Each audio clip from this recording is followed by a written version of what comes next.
পবিত্র শবে বরাত উপলক্ষে নারায়ণগঞ্জে আগরবাতি, মোমবাতি, তারাবাতি, তসবি, টুপির দোকানগুলোতে সাধারণ ক্রেতাদের ভিড়। শবে বরাত ধর্মপ্রাণ মুসলমানদের কাছে অত্যন্ত সৌভাগ্যের রাত বলে বিবেচিত। যথাযোগ্য ধর্মীয় মর্যাদা ও ভাবগাম্ভীর্যের সঙ্গে সারা দেশে এই রাতকে পালন করেছে মুসলিম উম্মাহ। মহিমান্বিত এই রাতে ধর্মপ্রাণ মুসলমানরা পরম করুণাময় মহান আল্লাহর অনুগ্রহ লাভের আশায় নফল নামাজ, কোরআন তেলাওয়াত ও জিকিরে মগ্ন থাকেন। আগামী শুক্রবার দিবাগত রাতে অনুষ্ঠিত হবে পবিত্র শবে বরাত। প্রাচ্যের ড্যান্ডি খ্যাত নারায়ণগঞ্জে শবে বরাতে থাকে নানা ধরনের আয়োজন।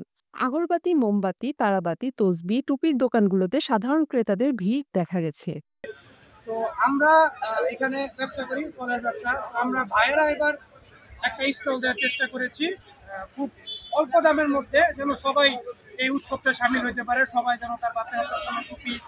নারায়ণগঞ্জ কেন্দ্রীয় লঞ্চঘাট সংলগ্ন বন্দর ঘুদারা ঘাটে মনোহরী দোকানগুলোর দৃশ্য ছিল চোখে পড়ার মতো। সবজি টবজি, আগরবাতি, মোমবাতি এসব বিক্রি করি। মোটামুটি আছে, ভালোই বেচাকিনি হয়।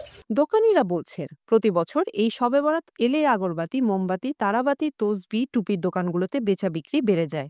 এই খেয়াঘাট দিয়ে যাতায়াতকারী যাত্রীরা আমাদের কাছ থেকে এগুলো কিনে নেন।